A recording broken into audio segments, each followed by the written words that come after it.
અને મિત્રો આજે આપણે છઠ્ઠા ચેપ્ટરનો બીજો લેક્ચરનો અભ્યાસ કરવા જઈ રહ્યા છીએ, જેનું મુખ્ય હેડિંગ છે પોલીન્યુક્લિયોટાઇડની સંરચના. શું છે? પોલીન્યુક્લિયોટાઇડની સંરચના. પોલીન્યુક્લિયોટાઇડ્સની સંરચના. મિત્રો અહીંયા આપણને એક શબ્દ આપ્યો છે પોલીન્યુક્લિયોટાઇડ. એની રચના કેવી હોય છે, બરાબર? એનો અભ્યાસ વિશે આપણે ચાલુ કરીએ તો મુખ્યત્વે ત્રણ વસ્તુનો સમાવેશ એમાં થાય છે. કેમાં? પોલીન્યુક્લિયોટાઇડમાં, બરાબર? આમ તો સાદી ભાષામાં પોલી શબ્દ આપણે પછી સમજશું, પહેલા ન્યુક્લિયોટાઇડ જોઈ લઈએ. કઈ કઈ ત્રણ વસ્તુનો સમાવેશ થાય છે એમાં પહેલો મુદ્દો, ચોક્કસ પ્રકારના નાઇટ્રોજન બેઝ. નાઇટ્રોજન બેઝનો સમાવેશ થાય છે. ગયા લેક્ચરમાં જો કે આની ચર્ચા કરેલી છે તે આપણે પ્રસ્તાવનામાં. બીજું આવે છે પેન્ટોઝ શર્કરા. પેન્ટોઝ શર્કરામાં ઘણી બધી શર્કરાઓ આવે છે બાળકો. રિબોઝ આવે છે, પછી ડીઓક્સી રિબોઝનો સમાવેશ થાય છે, રિબ્યુલોઝનો સમાવેશ થાય છે. આમ તો બાળકો પેન્ટોઝ એટલે કાર્બન 5 હાઇડ્રોજન 10 ઓક્સિજન 5 આવી રચના હોય એને પેન્ટોઝ કહેવાય. એવી જ રચના રિબોઝમાં જોવા મળે.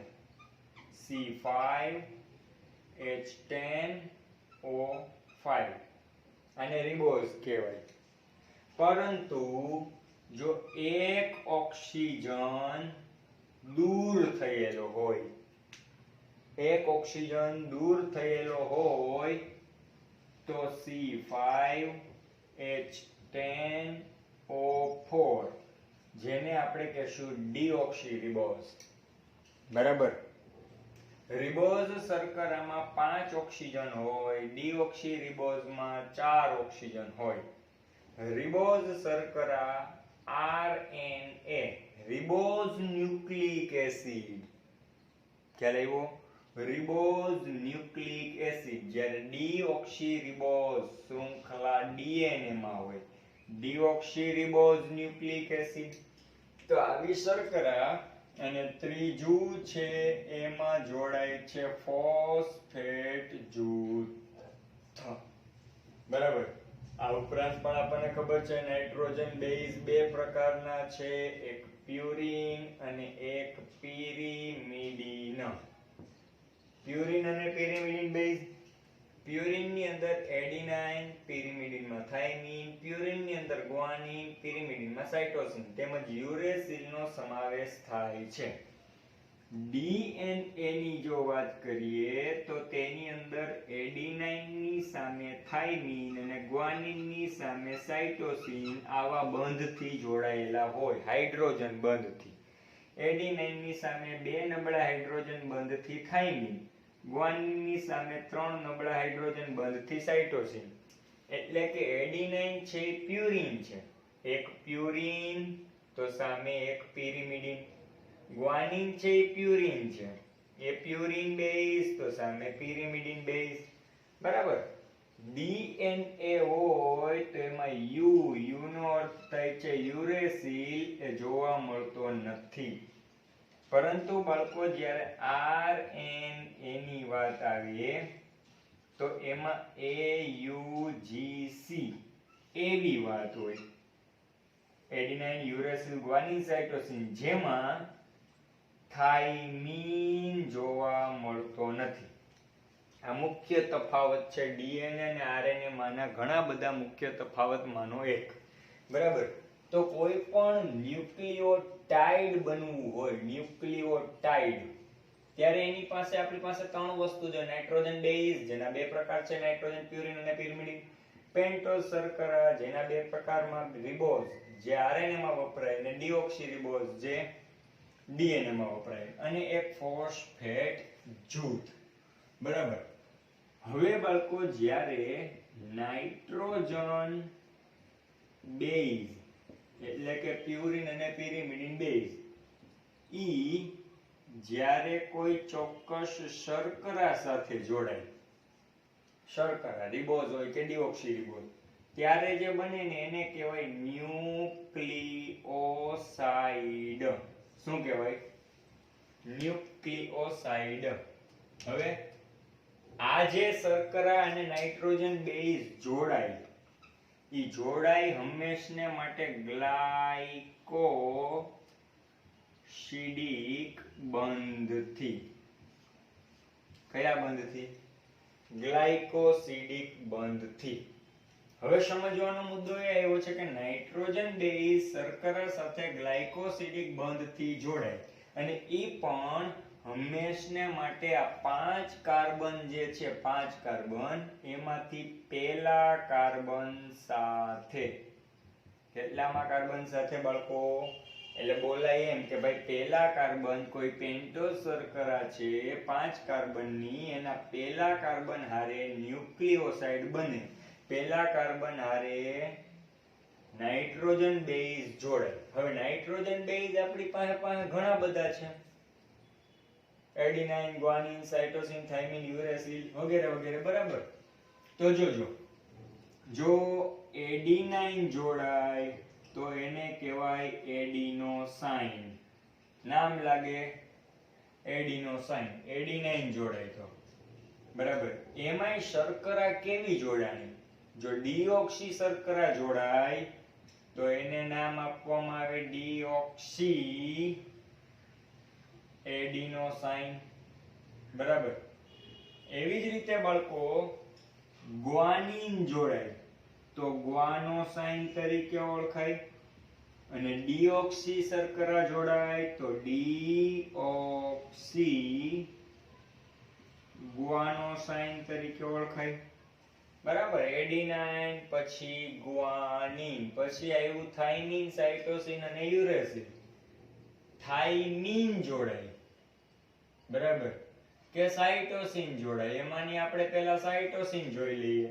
જો સાઇટોસિન જોડાય તો સાઇટીડીન તરીકે ઓળખાય, અને જો એમાં રિબોઝ ડીઓક્સી રિબોઝ જોડાય તો એને કહેવાય ડીઓક્સી સાઇટીડીન. જે જોડાય એ પ્રમાણે એનું નામકરણ થાય, બરાબર.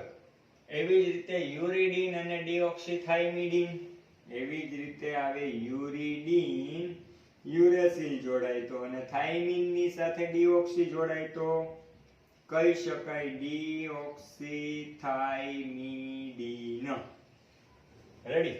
કેટલામાં કાર્બન સાથે? પહેલા કાર્બન સાથે. પહેલા કાર્બન સાથે ન્યુક્લિયોસાઇડ બનાવે, પહેલા કાર્બન સાથે હંમેશના માટે નાઇટ્રોજન બેઝ જોડાય. કયા બંધથી? મોસ્ટ આઈએમપી એમસીક્યુ ગ્લાયકોસિડિક બંધથી. પછી તો કે આ પહેલો કાર્બન, બીજો કાર્બન, ત્રીજો કાર્બન, ચોથો કાર્બન અને પાંચમો. આ પાંચમો કાર્બન હોય, પાંચમા કાર્બન સાથે ફોસ્ફેટ જૂથ જોડાય. આ કયું જૂથ આવ્યું? ફોસ્ફેટ જૂથ, બરાબર. અને એ હંમેશને માટે બાળકો ફોસ્ફોએસ્ટર બંધથી જોડાય. કયા બંધથી? ફોસ્ફોએસ્ટર. એટલે શુદ્ધ ગુજરાતીમાં બોલીએ તો શું કહી શકાય? સાંભળજો. કોઈ પણ નાઇટ્રોજન બેઝ, પ્યુરિન કે પિરિમિડિન, બરાબર, એ બેઝ અને શર્કરા પેન્ટોઝ રિબોઝ હોય કે ડીઓક્સી રિબોઝ હોય, બેઝ અને શર્કરા જોડાય ત્યારે બને ન્યુક્લિયોસાઇડ. ઈ બેઝ કેટલામાં કાર્બન સાથે જોડાય? પહેલા કાર્બન સાથે, ગ્લાયકોસિડિક બંધ. મતલબ કે અહીંયા ફોસ્ફેટ સમૂહ જોવા મળતો હોય અને અહીંયા હંમેશને માટે ફોસ્ફેટ સમૂહ ફોસ્ફોડાયએસ્ટર બંધથી, ફોસ્ફોએસ્ટર બંધથી, અને પહેલા કાર્બન સાથે ગ્લાયકોસિડિક બંધથી નાઇટ્રોજન બેઝ જોડાય. આટલી વસ્તુ થઈ. આ જ્યારે બને ત્યારે એને કહેવાય ન્યુક્લિઓટાઇડ. શું કહેવાય? ન્યુક્લિઓટાઇડ. હવે બાળકો એક ન્યુક્લિઓટાઇડ, બીજા ન્યુક્લિયોટાઇડ, ત્રીજો, ચોથો, પાંચમો, છઠ્ઠો. જોજો ખાસ, નાઇટ્રોજન બેઝ શર્કરાના પહેલા કાર્બન સાથે જોડાય, ગ્લાયકોસિડિક બંધ, અને ફોસ્ફેટ શર્કરાના પાંચમા કાર્બન સાથે જોડાય. એ આખું બન્યું નાઇટ્રોજન બેઝ, પછી શર્કરા અને ફોસ્ફેટ, આખું બન્યું એને શું કીધું? ન્યુક્લિયોટાઇડ. આ એક ન્યુક્લિયોટાઇડ આપણે જોવાની છે પોલીન્યુક્લિયોટાઇડ. બીજી, ત્રીજી, ચોથી, પાંચમી, છઠ્ઠી. પહેલા કાર્બન હારે નાઇટ્રોજન બેઝ કેનાથી જોડાણા? ગ્લાયકોસિડિક બંધથી. છેલ્લા કાર્બન સાથે ફોસ્ફેટ સમૂહ ફોસ્ફોએસ્ટર બંધથી બન્યું ન્યુક્લિયોટાઇડ. પહેલું ન્યુક્લિયોટાઇડ બીજા ન્યુક્લિયોટાઇડ સાથે જે બંધ બનાવે ને એને કહેવાય ફોસ્ફોડાયએસ્ટર બંધ. કેવું બંધ? ફોસ્ફોડાયએસ્ટર બંધ. આ બે બન્યા એને કીધું ડાયન્યુક્લિયોટાઇડ. ફરી પાછો ફોસ્ફોડાયએસ્ટર બંધથી જોડાય, ત્રણ બને ન્યુક્લિયોટાઇડ, ટેટ્રાન્યુક્લિયોટાઇડ, અને લાંબી શૃંખલા ફોસ્ફોડાયએસ્ટર બંધથી જોડાતી જાય એટલે આને નામ આપવામાં આવે બાળકો પોલીન્યુક્લિયોટાઇડ. રેડી? આટલું કન્ફર્મ છે? મગજમાં બેઠું? આને લખી નાખો. હજી એક મુદ્દો સમજવો હોય તો એમ પણ સમજી શકીએ કે એક ન્યુક્લિયોટાઇડની રચના જે છે, પોલીન્યુક્લિયોટાઇડની રચના, બરાબર, એક પોલીન્યુક્લિયોટાઇડની રચના આ રીતે જાતી હોય તો એક પોલીન્યુક્લિયોટાઇડની રચના છે એ કંઈક આ રીતે હોય. એક પોલીન્યુક્લિયોટાઇડમાં આ 3 પ્રાઇમ 5 પ્રાઇમ આ રીતે હોય. તો બીજા પોલીન્યુક્લિયોટાઇડની રચના છે એ 3 અને 5 પ્રાઇમ બે ભેગા ન થવા જોઈએ. અહીંયા 5 છે તો અહીંયા 3, અને અહીંયા 5 છે તો અહીંયા 3, બરાબર? એટલે સામ સામે સરખા હોવા જોઈએ. આ રીતની રચના જોવા મળતી હોય, બરાબર, જેથી એના જે ચોક્કસપણેના વીજભાર છે એ જળવાઈ રહે. ખ્યાલ આવ્યો? આને તમે સ્ટોપ કરી વિડીયોને અને લખી નાખો. હવે આની અંદર તમે કમ્પ્લીટલી જોઈ શકો છો કે નાઇટ્રોજન બેઝ વત્તા પેન્ટોઝ શર્કરા અને ફોસ્ફેટ જોડાય ત્યારે બને ન્યુક્લિયોટાઇડ. ખાલી બેઝ અને શર્કરા જોડાય ગ્લાયકોસિડિક બંધથી ન્યુક્લિયોસાઇડ બને. ન્યુક્લિયોસાઇડ વત્તા ફોસ્ફેટ જોડાય એટલે ન્યુક્લિયોટાઇડ બને. પહેલા કાર્બન હારે ગ્લાયકોસિડિક બંધથી નાઇટ્રોજન બેઝ જોડાય. છેલ્લા કાર્બન પાંચમા સાથે ફોસ્ફેટ સમૂહ જોડાય ફોસ્ફોએસ્ટર બંધથી. એક ન્યુક્લિયોટાઇડ બન્યો એ બીજા ન્યુક્લિયોટાઇડ સાથે ફોસ્ફોડાયએસ્ટર બંધથી લાંબી રચના બનાવતી જાય. નંબર ઓફ ન્યુક્લિયોટાઇડ્સ એટલે બને પોલીન્યુક્લિયોટાઇડ, અને બંને એકબીજાની વિરુદ્ધ ભારમાં જોડાતા જોવા મળે છે, બરાબર, અને ચોક્કસ પ્રકારના આવી રચનાથી જોડાયેલા જોવા મળતા હોય. રેડી? ઓકે.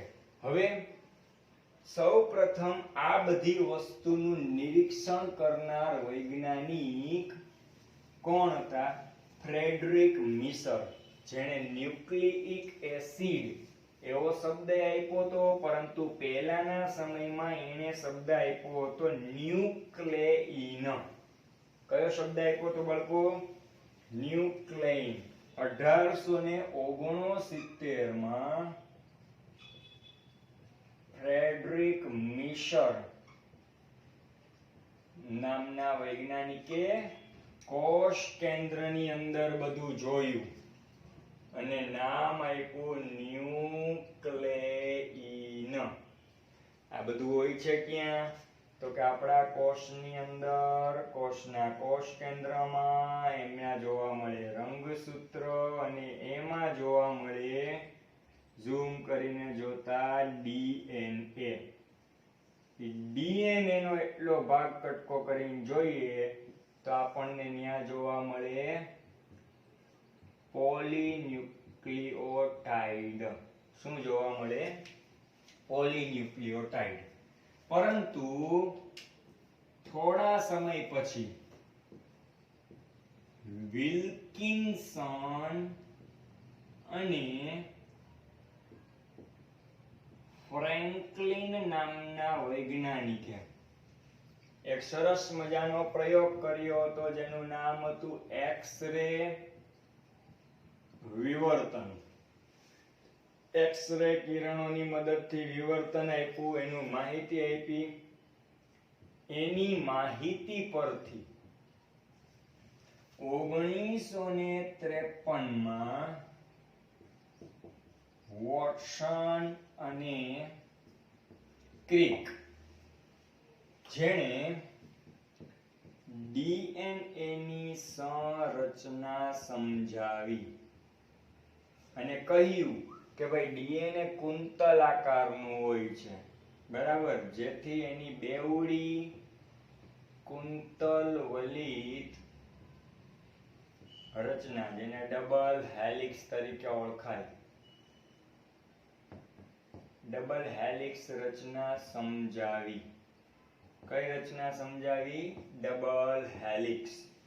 રેડી? તો આ રચના સમજાવી અને ઈ નિયમ પ્રમાણે હંમેશને માટે કહી શકીએ કે DNA ની અંદર જેટલા એડિનાઇન એટલા જ થાઇમીન હોય અને જેટલા ગ્વાનીન એટલા જ સાઇટોસિન હોય. સમજો ભાઈ, હું એક સૂત્ર લખું, એડિનાઇન બરાબર થાઇમીન 100%, ઈ જ રીતે ગ્વાનીન બરાબર સાઇટોસિન 100%. હું બંધની વાત નથી કરતો, હું બરાબર કરું છું, અહીંયા બંધ નથી. જેટલા એડિનાઇન એટલા થાઇમીન, જેટલા ગ્વાનીન એટલા સાઇટોસિન. પણ જેટલા એડિનાઇન અને થાઇમીન એટલા જ ગ્વાનીન અને સાઇટોસિનની જોડ હોય એવું જરૂરી નથી.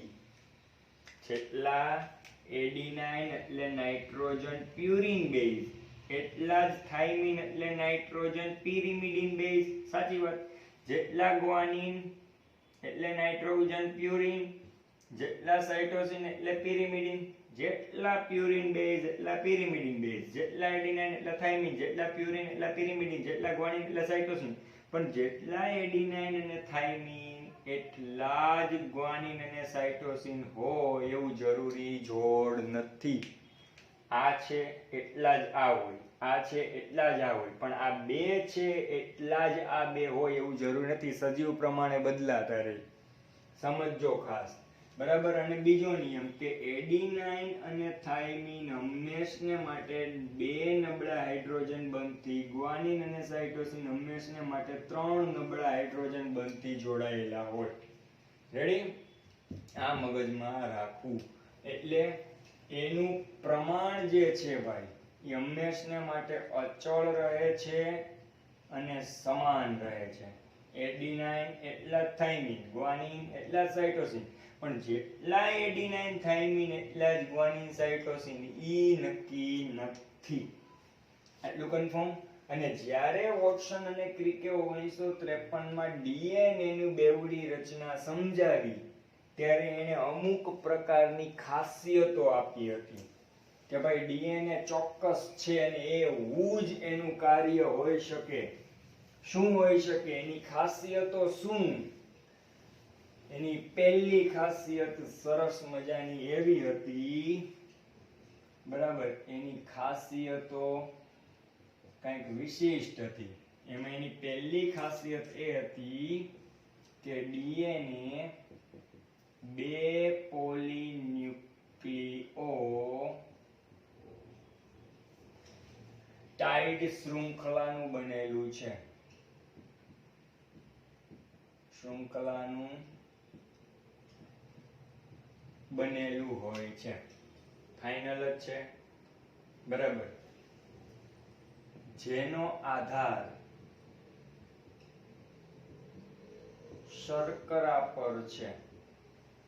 જો રિબોઝ શર્કરા જોડાય તો બને રિબોઝ ન્યુક્લિક એસિડ અને ડીઓક્સીરિબોઝ જોડાય. રિબોઝ ની અંદર શું હોય? કાર્બન 5, હાઇડ્રોજન 10, ઓક્સિજન 5, તો રિબોઝ.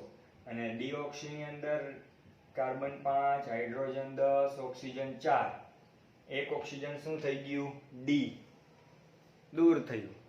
તો જો ડીઓક્સીરિબોઝ જોડાય તો એનો આધાર શર્કરા પર, અને બીજું અંદર તરફ નાઇટ્રોજન બેઝ જેવા કે પ્યુરિન અને પિરિમિડિન જોવા મળે છે. રેડી? ઓકે. એનો મીનિંગ એ થયો કે આ જે લીટી દોરવામાં આવે છે એ લીટી છે શર્કરા. આ લીટી શું છે? શર્કરા. અંદર શું છે? બેઝ. આ લીટી શર્કરા, એની સામે એડિનાઇન, સામે થાઇમિન, બેઝ. બરાબર?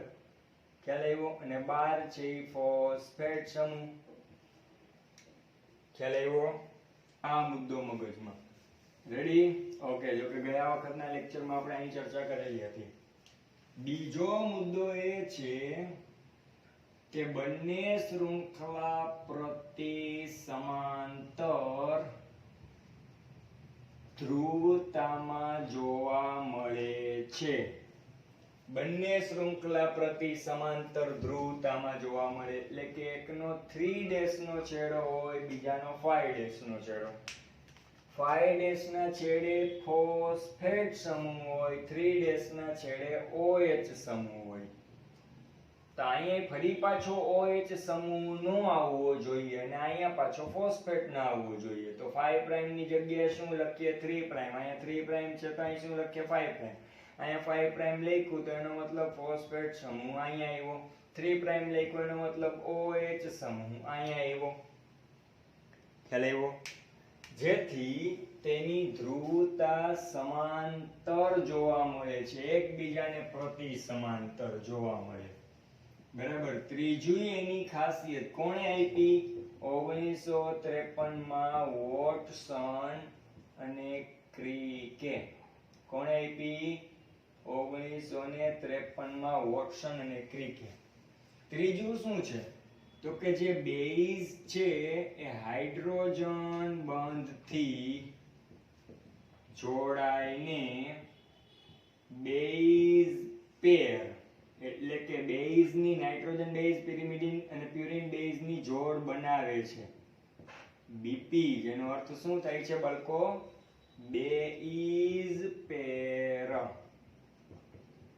બરાબર? એટલે બેઝની જોડ બનાવે છે. શું બનાવે છે મિત્રો? બેઝની જોડ. બરાબર? જેમાં એડિનાઇન સાથે થાઇમિન હંમેશને માટે 2 નબળા બંધથી, ગ્વાનિન સાથે સાઇટોસિન હંમેશને માટે 3 નબળા બંધથી જોડાય છે અને બેઝ જોડ બને છે. આ 3 મુદ્દાઓની ખાસિયત મગજમાં થઈ, કમ્પ્લીટ થઈ કે ભાઈ 3 મુદ્દા ફાઇનલ છે. જેથી બંને બેઝની જોડ વચ્ચે અંતર જળવાય. બરાબર?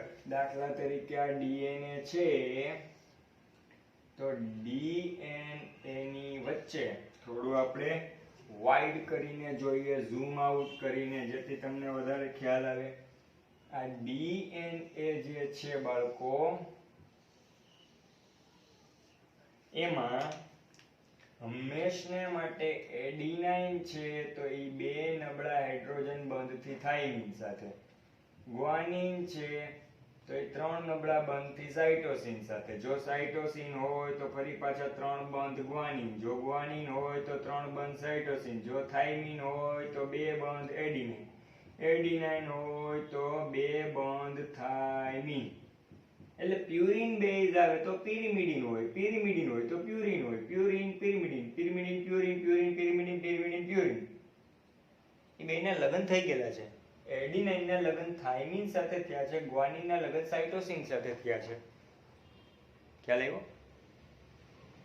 આ પહેલું કપલ છે, આ બીજું કપલ છે. બેમાંથી એકય કપલના ઘરે હજી બાળકનો જન્મ થયો નથી. ચલો જવા દો. હવે નેક્સ્ટ પોઈન્ટ, ચોથો ટોપિક આપણે જોઈએ. ઓકે, આની અંદર કુંતલ જમણેરી કુંતલ પામે છે. જમણેરી મતલબ આ પોલીન્યુક્લિયોટાઇડની એક શૃંખલા, આ 5 પ્રાઇમ, તો એનો ઢાંકણાવાળો ભાગ 5 પ્રાઇમ, તો આ ઢાંકણાવાળો ભાગ 5 પ્રાઇમ, આમ ખ્યાલ આવ્યો. હવે બે ન્યુક્લિયોટાઇડની શૃંખલા એકબીજાથી નજીક છે, પણ વળશે અને કુંતલ કઈ બનશે તો કે જમણેરી, જમણી બાજુથી આમ વળશે, જમણી બાજુથી કુંતલ વળે. દાખલા તરીકે આ બંને હાથ છે મારા ભાઈ, આ બંને હાથ છે, પણ એ હાથમાં આમ જમણી બાજુથી કુંતલ વળશે, જમણી બાજુથી જમણેરી કુંતલ વળે છે. બરાબર, મગજમાં બેઠો? હા. જેમાં કુંતલનો ગર્ત, ગર્ત એટલે એની વચ્ચેનો ભાગ 3.4 નેનોમીટર છે, એટલે કે 34 એંગસ્ટ્રોમ. બરાબર. અને પહોળાઈ 20 એંગસ્ટ્રોમ જોવા મળે છે. કેટલી? 20. બરાબર. આ છે ને, આ એક કુંતલ છે. શું છે? એક કુંતલ. કઈ બાજુથી વળ્યું? જમણી બાજુથી. જેની લંબાઈ કેટલી છે? 3.4 નેનોમીટર. 3.4 નેનોમીટર. બરાબર, 3.4 નેનોમીટર. 1 નેનોમીટર એટલે આપણને ખબર છે કે 10⁻9 મીટર. રેડી? 10⁻9 મીટર. અને બીજી રીતે કહીએ તો 34 એંગસ્ટ્રોમ. કેટલી હોય છે? 3.4 નેનોમીટર અથવા 34 એંગસ્ટ્રોમ. આ લંબાઈ. અને પહોળાઈની વાત કરીએ તો